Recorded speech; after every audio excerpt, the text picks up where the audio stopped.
Hello everyone, welcome to the my platform nursing life tutor.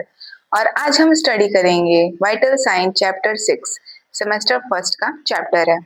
और मेरी आवाज़ आप लोग को अब इजीली समझ में आएगी। और to be lacking of microphone, अब मैंने माइक्रोफोन खरीद लिया है। और अब हम समझेंगे वाइटल साइन के इस टर्मिनोलॉजी को। ठीक है, बहुत इजी वे में समझेंगे एक्सप्लेनेशन को। ठीक है, और बहुत अच्छे से समझ आएगा और आप लोग भी समझिएगा। ऑस्क्यूल्टेशन मीन्स क्या होता है? The process of listening to sounds that are produced in the body. Direct auscultation uses the ear alone, such as when listening to the grating of a moving joint. Indirect auscultation involves the use of a stethoscope to amplify sounds from within the body, such as those coming from the heart or intestines. Means auscultation का मतलब होता है कि ऐसा sound जो कि produced होता है हमारे बॉडी में और डायरेक्टली प्रोड्यूस्ड होता है। ईयर से भी हम सुनते हैं, ठीक है, मूविंग ज्वाइंट से भी सुनते हैं। इनडायरेक्ट ऑस्कल्टेशन साउंड्स हम सुनते हैं स्टेथोस्कोप के द्वारा। ठीक है, चेस्ट पास लगा के डॉक्टर हमें देखता है तो वो साउंड ही वो साउंड जो भी अपने अंदर पाता है वो हमें बताता है। कौन? डॉक्टर। जो भी इनडायरेक्ट ऑस्कल्टेशन मतलब कि साउंड वाइब्रेशन चेस्ट पास आती है तो वो बोलता है कि हमें कफ हो गया है, म्यूकस भर गया है हमारे लंग्स में।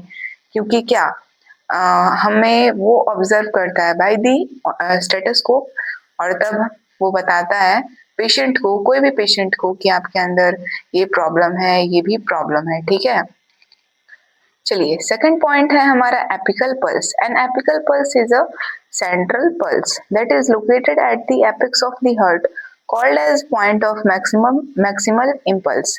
एपिकल पल्स मीन्स होता है जो सेंट्रल पल्स लोकेटेड है हमारे हार्ट में, मतलब कि हार्ट पास जो हमें पल्स फील होता है वो बोलते हैं उसे एपिकल पल्स। ब्रैकियल हमारा थर्ड पॉइंट है।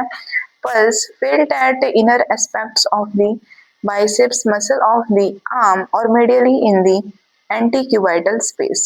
Branchial means जो पल्स हमें फील होता है बाइसेप्स मसल्स में, हमारे आर्म में और हमारे किडनी पास, मतलब कि एल्बो पास फील होता है, उसे हम बोलते हैं ब्रैंकियल क्या पल्स, ब्रैंकियल पल्स बोलते हैं। ठीक है, और कैरोटिड पल्स नेक्स्ट पॉइंट है हमारा। Carotid pulse at the side of the neck where the carotid artery runs between trachea and sternocleidomastoid muscle।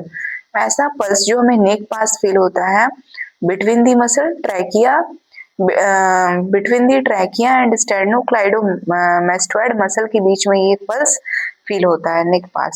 कौन सा? Carotid pulse. नेक्स्ट पॉइंट है हमारा cardiac output is the volume of blood pumped into the arteries by the heart that equals the result of stroke volume times the heart rate per minute। means cardiac output किसे बोलेंगे? volume of blood pumped जितना होता है that equals to result of stroke volume के बराबर, उसे हम कहेंगे कार्डियक आउटपुट। चलिए अब हम आगे समझते हैं। इसका एग्जांपल दिया हुआ है 65 ml into 70 beats per minute, इतना आएगा हमारे 4.55 लीटर पर मिनट आएगा। डिस्रिथमिया एक हमारा कंडीशन है। पल्स विथ हमारे irregular rhythm is referred as arrhythmia और डिसरिथमिया। पल्स हमारे इरेगुलर रिदम में फील हो रहा है, दैट इज कॉल्ड, उसे क्या बोलेंगे? डिसरिथमिया। Doppler ultrasound stethoscope, the electronic device, helps to detect pulse rate, volume, rhythm। Doppler ultrasound stethoscope क्या होता है? जिससे एक इलेक्ट्रॉनिक डिवाइस है जो कि हमें हेल्प करता है pulse rate, volume and rhythm को जांचने के लिए। एंड अगला पॉइंट है हमारे pulse deficit. An apical pulse An apical pulse greater than a radial pulse rate indicate that thrust of blood from heart is too weak to be felt at the peripheral site। Any difference in apical and radial pulse called pulse deficit। हमें difference देखने मिलती है apical and radial pulse में, उसे हम कहते हैं pulse deficit. आगे हमारा पॉइंट है pulse rhythm. It is the pattern of the beats and interval between the beats. ये एक पैटर्न बीट्स का चलते रहता है और उसमें इंटरवल हमें देखने मिलती है, इंटरवल गैप देखने मिलता है, दैट इज कॉल्ड, क्या बोलेंगे, pulse rhythm. And next point है हमारे pulse volume. It is also called as the pulse strength और amplitude refers to the force of blood with each beat. It is the same with each beat, range from absent to bounding. pulse volume इसे हम कहते हैं also called pulse strength और amplitude, और ये एक हमारा फोर्स होता है ब्लड का जो कि each beat it is same with each beat, मतलब फोर्स मतलब लगता है ब्लड का और तब हमारा ये पल्स फाउंड होता है, ठीक है। Pulse pressure, difference between diastolic and systolic pressure. Systolic and diastolic pressure का मतलब है कि 120/80, सिस्टोलिक एंड डायस्टोलिक, ये हम प्रेशर देखते हैं, सिस्टोलिक ऊपर वाला एंड डायस्टोलिक नीचे वाला। अब अभी क्या समझ रहे थे, पल्स रिदम को। पल्स रिदम 120/80 नहीं, पल्स रिदम नहीं, हम समझ रहे थे पल्स प्रेशर। पल्स प्रेशर हमारे सिस्टोलिक एंड डायस्टोलिक प्रेशर होता है और ये जब बढ़ जाए तो 130/80 mm ऑफ Hg हाइपरटेंशन, ये जब इतना हो जाए तो हमें हाइपरटेंशन देखने मिलता है, हाई बीपी देखने मिलती है, ठीक है। नॉर्मल रहना चाहिए इतना। पल्स ऑक्सीमीटर, नेक्स्ट हमारा पॉइंट है, it is a non invasive device that estimate clients arterial blood oxygen saturation by means of the sensor attached to clients fingers, toe, nose and earlobe. Pulse oximeter एक non invasive device है जो कि oxygen saturation, blood oxygen saturation कितना है हमारे body में वो हमारे फिंगर्स से, टोज में, नोज पास, ईयर लोब्स में लगाकर या फिर वो डिवाइस को लगाकर हम पता करते हैं कि हमारा ऑक्सीजन सेचुरेशन ठीक तो है बॉडी में, ठीक है। चलिए अब हम अगले पॉइंट में देखते हैं।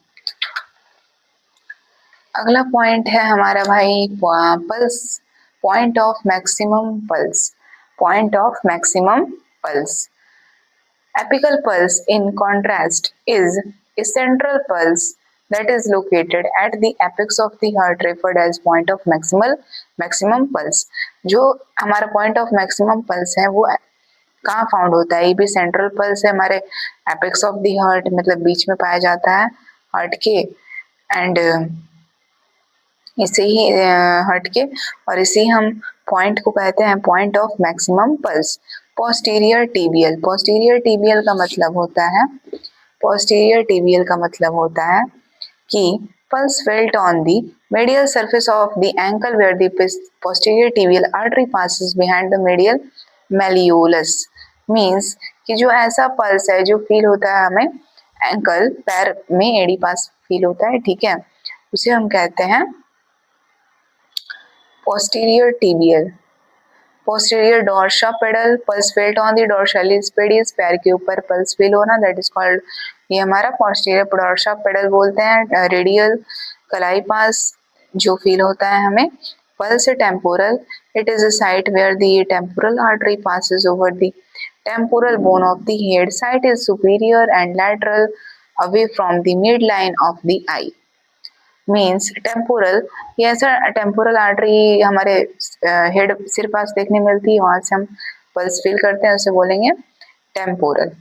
Tachycardia, increasing heart rate over 100 beats per minute, that is called tachycardia. Exam point of view से ये इंपॉर्टेंट है, ये हमारा जो भी हमारा पॉइंट है ये टैकीकार्डिया, ये बहुत इंपॉर्टेंट है। नॉर्मोथर्मिया, नॉर्मोथर्मिया मीन्स होता है कि body temperature with in normal values, exact normal temperature ranges differ between individuals and can be influenced by some genetic and chronic medical conditions. It is important to ascertain the baseline for individual patients in order to identify abnormal body temperature deviations। means कि body temperature जो है हमारा वो normal रहना चाहिए, और जब ये एबनॉर्मल होता है, किस कारण से एबनॉर्मल होता है, क्या इफेक्ट होता है कि एबनॉर्मल बॉडी टेम्परेचर हो जाता है, इन्फ्लुएंस करते हैं हमारे genetic and chronic medical conditions, इनकी वजह से हमारा इन्फ्लुएंस करता है, हमारे टेम्परेचर एबनॉर्मल हो जाते हैं, इन्फ्लुएंस्ड होते हैं। पायरेक्सिया, जैसे कि समझिए कि कोई भी हमारे बॉडी में मतलब कि जैसे कि हमें फीवर लग रहा हो तो हमारा बॉडी टेम्परेचर कभी एकदम लो हो जाता है और कभी एकदम हाई हो जाता है। तो इसी कंडीशन को हम नॉर्मोर थर्मिया भी बोल सकते हैं, क्योंकि डिजीज की वजह से अफेक्ट हो रहा है। ठीक है, और भी जब हमारा टेम्परेचर ये टेम्परेचर हमारा जब क्लाइमेट जब चेंज होता है तो जो भी एलर्जी वाले पेशेंट्स हैं उनको भी फीवर आता रहता है और बहुत स्नीजिंग कफिंग ये सब होते रहता है। ठीक है, तो ये सब भी हमारा क्या नॉर्मोथर्मिया भी बोल सकते हैं इसे। पायरेक्सिया, पायरेक्सिया को हम फीवर कहते हैं और फेब्राइल रिस्पॉन्स कहते हैं due to an increase in the body temperature set point.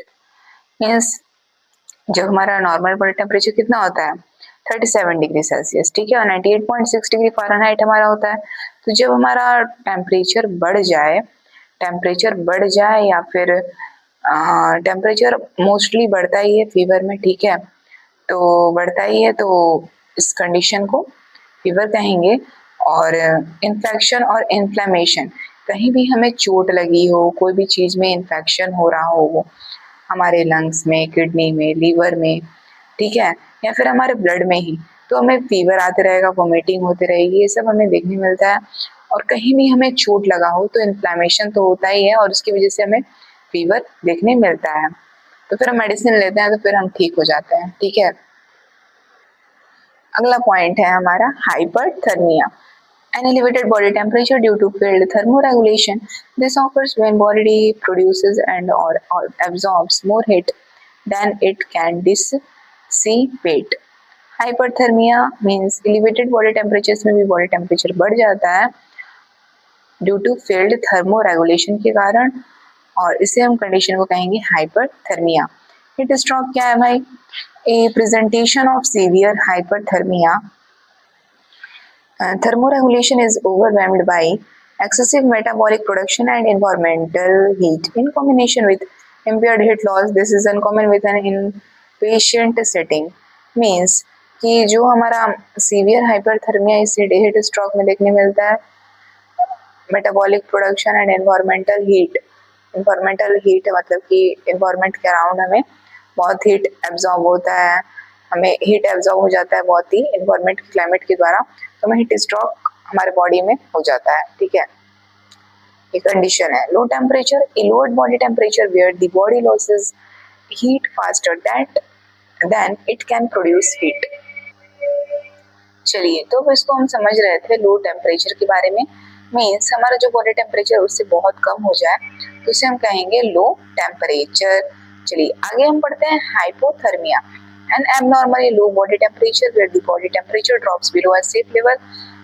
Both low temperatures and hypothermia can be caused by environmental factors, metabolic complications, disease processes or can be medically induced. Hypothermia का मतलब है कि लो body temperature होना, बहुत कम temperature होना body का।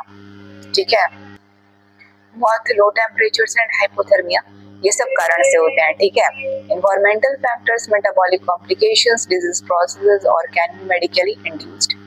ठीक है, ये सब कारण से होते हैं। मेटाबॉलिक कॉम्प्लिकेशंस हो, एनवायरमेंटल फैक्टर्स हो, ये सब कारण से हमारे हाइपोथर्मिया हो जाता है। रेस्पिरेशन अगला पॉइंट है, ये हमारा एग्जाम पॉइंट ऑफ व्यू से इम्पोर्टेंट पॉइंट है, डिफिनेशन आते रहता है एग्जाम में, इसे याद कर लीजिएगा। The exchange of gases between red blood cells and the atmosphere, that is called respiration. जो हम exchange of gases, तो चलिए हम आगे वीडियो को कंटिन्यू करते हैं। ठीक है, respiration means exchange of gases between red blood cells and the atmosphere. means oxygen and carbon dioxide का एक्सचेंज होना एनवायरमेंट में गैसेस का, that is called respiration. Stethoscope क्या है भाई? Stethoscope, a Y-shaped instrument that amplifies body sounds such as heartbeat, breathing, and air in the intestine, used in auscultation.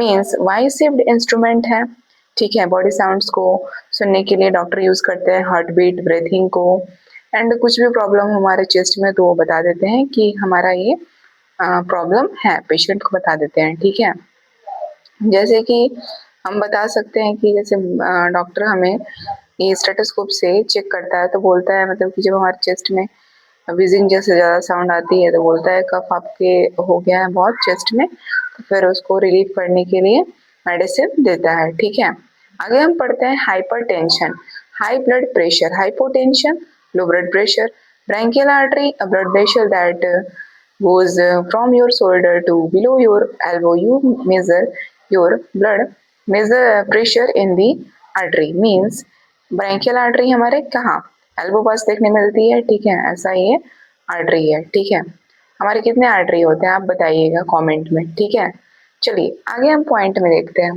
Systolic pressure, highest pressure in an artery when your heart is pumping blood to your body means highest pressure हमारे artery का जब pump करता है blood body में तब लगता है, उसको बोलते हैं सिस्टोलिक। ठीक है, 120 and by 80 is your diastolic. Lowest pressure in an artery when your heart is at rest. जब हमारा हार्ट रेस्ट कर रहा होता है तो हम बोलेंगे कि रेस्ट कर रहा होता है तब तुम्हारा लोएस्ट प्रेशर लगता है आर्टरी का, उसको हम लोग बोलेंगे कंडीशन को डायस्टोलिक प्रेशर। और बीपी का नॉर्मल मेजरमेंट होता है in adult in normal adult human being 120/80 and abbreviations हैं ये हमारे इंपॉर्टेंट, इसको याद कर लेना गाइस। ठीक है, BP blood pressure, HR heart rate, double R means respiratory rate, T means temperature, P means pulse, R means respiration, TPR means temperature pulse respirations, VS means vital sign and VSS means vital signs stable. And thank you, ऐसे ही easily explanation के लिए मेरे video में बने रहें। Thank you and support करते रहें।